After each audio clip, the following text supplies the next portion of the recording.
দায়ুস মানে হচ্ছে যে নিজের পরিবারে অধীনস্থ ব্যক্তিদের ক্ষেত্রে অশ্লীলতাকে লালন করে, অশ্লীলতাকে চাষ করে, অশ্লীলতা জিয়ে রাখে। মানে অশ্লীলতা করলেও পরিবার সে কোনো গুরুত্ব দেয় না, পদক্ষেপ নেয় না। যেমন উদাহরণ দিলাম, একজন বাপকে যদি বলেন যে আপনার ছেলে হারাম রিলেশনে যুক্ত, জিনায় লিপ্ত, ওই বাপ গুরুত্ব দেয় না, পাত্তা দেয় না, আর ছেলে মানুষ এগুলো করতেই পারে। এই যে এই বাপ, এই লোকটা, এই ফ্যামিলিতে এই কর্তারা হচ্ছে দায়ুস আল্লাহ রাসূলের ভাষায়। আল্লাহ রাসূল বলছেন এই শ্রেণীর লোকের উপরে জান্নাত হারাম। আদর্শ পরিবার গঠনের উপায়,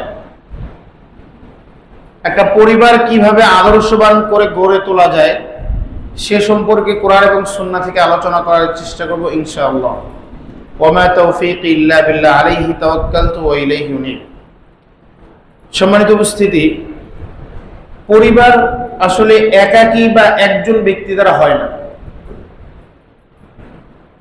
আবার একটা সমাজ একটা পরিবার দিয়ে হয় না, আবার একটা রাষ্ট্র একটা সমাজ দিয়ে হয় না।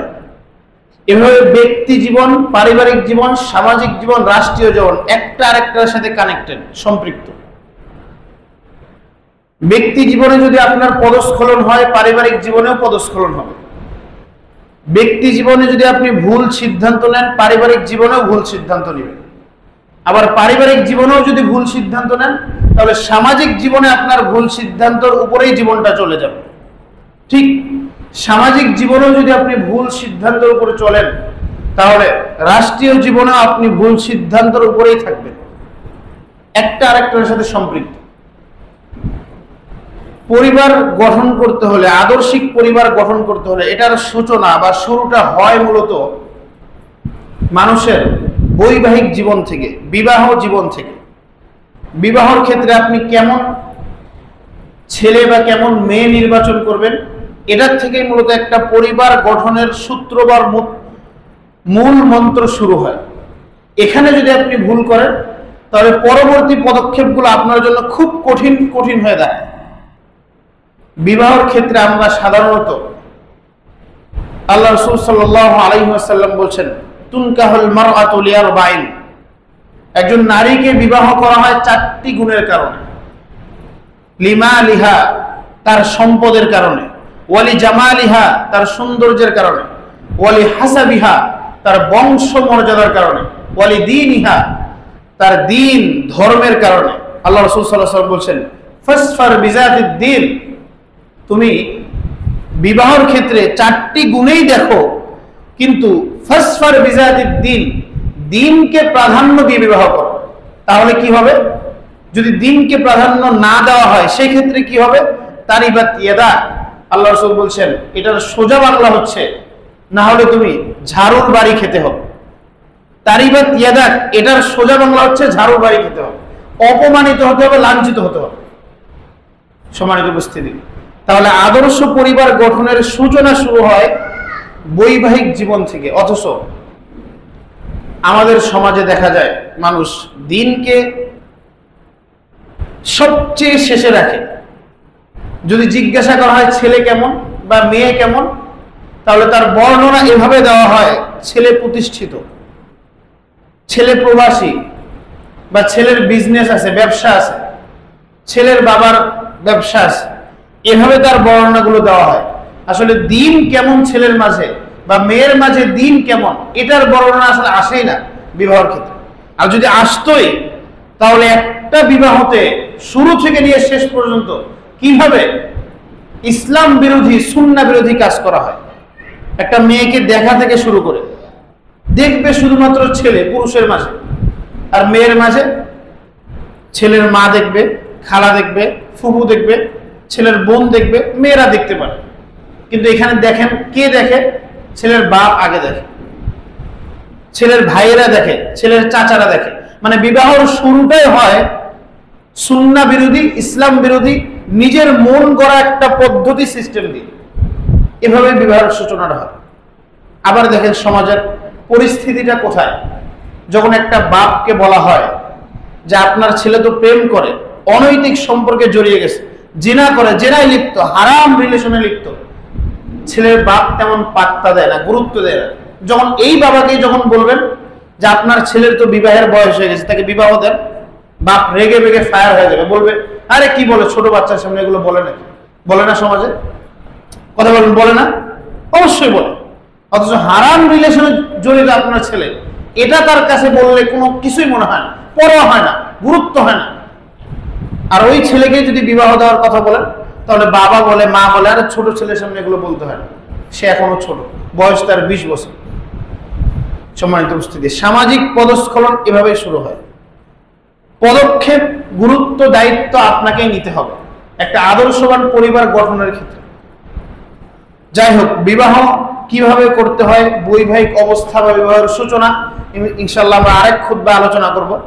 এর পরবর্তী পদক্ষেপগুলো কি কি হতে পারে একটা আদর্শ পরিবার গঠনের ক্ষেত্রে, সেই বিষয়গুলো ইনশাআল্লাহ আমরা আলোচনা করব। আল্লাহ রাব্বুল আলামিন বলছেন সূরা তাহরিম 66 নম্বর সূরা,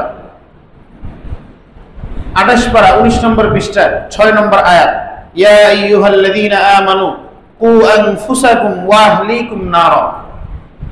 হে পৃথিবীর ঈমানদারগণ, পৃথিবীতে যারা ঈমান নিয়ে বসবাস করো তারা শোনো, কু আনফুসাকুম, তোমরা নিজেরা বাঁচো, ওয়া আহলিকুম, এবং পরিবার পরিজনকে বাঁচাও, নারা, জাহান্নামের আগুন থেকে। অত্র আয়াত প্রমাণ করে যে একজন মানুষ, একজন কর্তা, সে নিজে জাহান্নামের আগুন থেকে বাঁচতে পারে এবং তার অধীনস্থ ব্যক্তিদেরকে, পরিবার পরিজনকেও জাহান্নামের আগুন থেকে বাঁচাতে পারে। এই আয়াত তার প্রমাণ করে। আল্লাহ তাআলা বলছেন নিজে বাঁচো জাহান্নামের আগুন থেকে, ওয়া আহলিকুম নারা, এবং তোমরা পরিবার পরিজনকে জাহান্নামের আগুন থেকে বাঁচাও, রক্ষা করো। আল্লাহ রাসূল সাল্লাল্লাহু আলাইহি ওয়াসাল্লাম বলছেন সালাসা ক্বাদ হারামাল্লাহু আলাইহিমুল জান্নাহ, 3 শ্রেণীর মানুষের উপর জান্নাত হারাম। 3 ব্যক্তি বা 3 শ্রেণী, 3 ক্যাটাগরির মানুষের উপর জান্নাত হারাম। তার মধ্যে একজন হচ্ছে ওয়াদায়ুস আল্লাযী ইউকিররু ফি আহলিহিল খাবাত, দায়ুস ব্যক্তির উপর জান্নাত হারাম। দায়ুস মানে হচ্ছে যে নিজের পরিবারে অধীনস্থ ব্যক্তিদের ক্ষেত্রে অশ্লীলতাকে লালন করে, অশ্লীলতাকে চাষ করে, অশ্লীলতা জিয়ে রাখে, মানে অশ্লীলতা করলেও পরিবার সে কোনো গুরুত্ব দেয় না, পদক্ষেপ নেয় না। যেমন উদাহরণ দিলাম, একজন বাপকে যদি বলেন যে আপনার ছেলে হারাম রিলেশনে যুক্ত, জিনায় লিপ্ত, ওই বাপ গুরুত্ব দেয় না, পাত্তা দেয় না, আর ছেলে মানুষ এগুলো করতেই পারে। এই যে এই বাপ, এই লোকটা, এই ফ্যামিলিতে এই কর্তারা হচ্ছে দায়ুস। আল্লাহ রাসূলের ভাষায় আল্লাহ রাসূল বলছেন এই শ্রেণীর লোকের উপরে জান্নাত হারাম, হারাম। তার মানে এই হাদিস প্রমাণ করে যে একজন, আগের আয়াত প্রমাণ করে যে একজন মানুষ, একজন কর্তা ব্যক্তি, সে নিজেকে জাহান্নামের আগুন থেকে বাঁচাতে পারে, নিজের পরিবারকে জাহান্নামের আগুন থেকে বাঁচাতে পারে।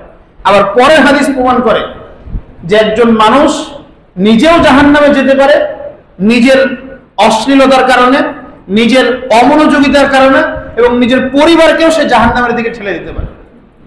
সম্মানিত উপস্থিতি, এজন্য আমরা যারা কর্তা আছি, কর্মী কর্তা, এই দুটো শব্দের মধ্যে পার্থক্য আছে।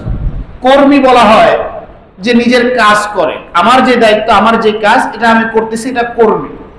কর্তা হচ্ছে আমার কাজের পাশাপাশি আমার অধীনস্থ ব্যক্তিদের কাজ যিনি দেখে, তিনি হচ্ছে কর্তা। বুঝতে পারেন মনে হয়? মনে করেন আপনার উপর সালাত ফরজ, আপনার উপর তো অবশ্যই সালাত ফরজ, তো আপনি ফজরে উঠে সালাত আদায় করলেন, এটা হচ্ছে কর্মী, মানে আপনি সালাতের যে দায়িত্ব এটা পালন করলেন।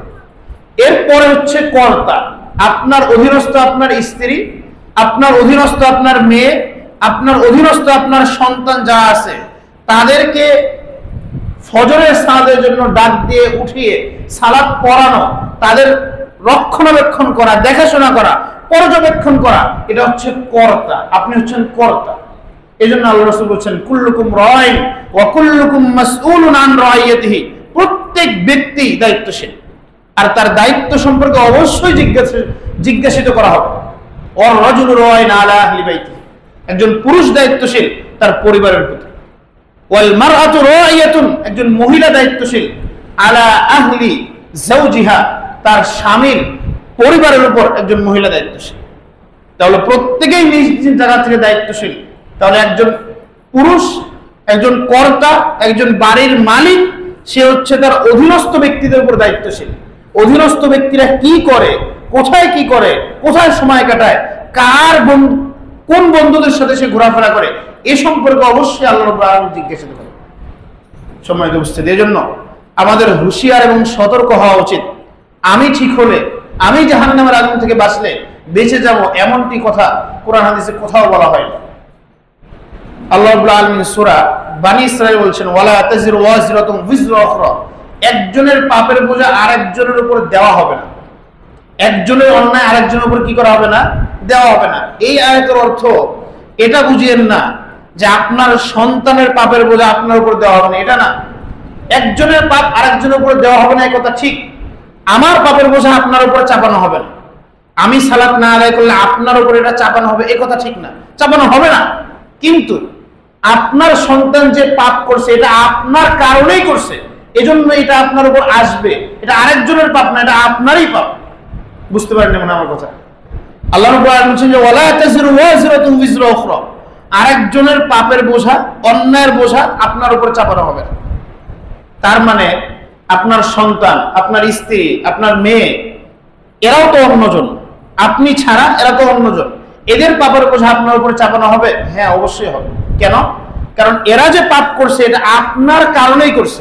আপনি আপনার অধীনস্থ ব্যক্তি, এরা আপনার পরে, এরা আপনি এদের উপর ক্ষমতাশীল, ক্ষমতা প্রয়োগ করতে পারেন, তারপরে এরা পাপ করছে। এটা মূলত আপনারই পাপ, আরেকজনের পাপ। আপনার দায়িত্ব আপনি ঠিক মতো পালন করেননি, এজন্যই মূলত এই পাপটা আপনার উপর আসবে। এজন্য আমাদের সতর্ক এবং হুঁশিয়ার হওয়া উচিত যে আমার পরিবারে, আমার অধীনস্থ স্ত্রী, পরিবার, সন্তান, তারা কি করে, কোথায় যায়, কিভাবে দিন কাটায়, কিভাবে সময় কাটায়, কোন বন্ধুদের সাথে ঘোরাফেরা করে, এটা অবশ্যই খেয়াল করা উচিত এবং লক্ষ্য রাখা উচিত। আল্লাহ রাব্বুল আলামিন আমাদেরকে তৌফিক দান করুন, আল্লাহুম্মা আমিন। সম্মানিত উপস্থিতি, আদর্শ পরিবার গঠনের প্রথম পদক্ষেপ আপনি যেটা নিতে পারেন সেটা হচ্ছে সন্তানকে এবং স্ত্রী যদি নির্বাচন করে বিবাহ করতে পারেন তাহলে স্ত্রীর ক্ষেত্রে এই পদক্ষেপগুলো নেওয়া প্রয়োজন নেই। আর যদি নির্বাচন না করে বিবাহ করেন, বিয়ে করে নিয়ে আসেন, তাহলে অবশ্যই স্ত্রীর ক্ষেত্রে এই পদক্ষেপগুলো নিতে হবে। আর তা না হলে আপনি যতই শিক্ষা দেন, ওই স্ত্রী আপনার সন্তানদেরকে পথভ্রষ্ট করেই ছাড়ে। জাবের রাদিয়াল্লাহু তাআলা আনহু থেকে বর্ণিত, তিনি বলছেন, জান নবী সাল্লাল্লাহু আলাইহি ওয়াসাল্লাম, আল্লাহ রাসূল সাল্লাল্লাহু আলাইহি ওয়াসাল্লাম আমার নিকট আসলেন এবং জিজ্ঞাসা করলেন, আতাযাওয়াজতা, তুমি কি বিবাহ করেছো? জাবের রাদিয়াল্লাহু তাআলা বললেন, নাম ইয়া রাসূলুল্লাহ, হ্যাঁ আমি বিবাহ করেছি। আল্লাহ রাসূল সাল্লাল্লাহু আলাইহি ওয়াসাল্লাম আবার জিজ্ঞাসা করলেন যে বিকরান আম সাইয়্যিবা, তুমি কি কুমারী মেয়েকে বিবাহ করেছো নাকি বিধবা মেয়েকে বিবাহ করেছো? জাবের রাদিয়াল্লাহু তাআলা বলছেন, সাইয়্যিবা, আমি বিধবা মেয়েকে আমি বিবাহ করেছি। আল্লাহ রাসূল সাল্লাল্লাহু আলাইহি ওয়াসাল্লাম বলছেন, তাহলে তুমি কুমারী মেয়েকে কেন বিবাহ করলে না?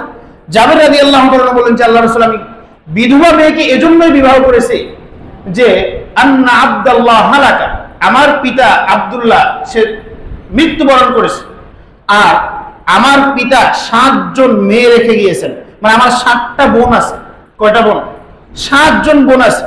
আমি কুমারী মেয়ে এজন্য নির্বাচন করিনি যে আমার বোনদের সমবয়সী একজন মেয়ে আমার ঘরে আসবে আর সে আমার বোনদেরকে শিক্ষা দেবে, এটা হয় না। সমবয়সীকে কোনো শিক্ষা দেয় না, শিক্ষা দিতে পারে না। এজন্য আমি একজন বিধবা মেয়েকে বিবাহ করেছি যেন আমার বোনদেরকে আমার স্ত্রী শিক্ষা দিতে পারে, এজন্যই আমি বিধবা মেয়েকে বিবাহ করেছি। তার মানে বিবাহ ক্ষেত্রে নির্বাচন করা উচিত যে আপনি কাকে বিবাহ করেছেন। ফ্রি মিক্সিং এর সময়, ফ্রি মিক্সিং এর যুগে, যেই সময় ছেলে মেয়ে অবাধ মেলামেশা, ছেলে আর মেয়ে একসাথে গেলে, একসাথে চললে, একসাথে পড়াশোনা করলে কি ক্ষতি হবে এটাই যে জানে না, এরকম মেয়েকে যদি আপনি বিবাহ করে নিয়ে আসেন, অন্তত পক্ষে আপনি স্ত্রী পেলেও একজন আদর্শিক মা পাবেন না। আপনার সন্তানের জন্য একজন আদর্শবান মা কখনোই পাবেন।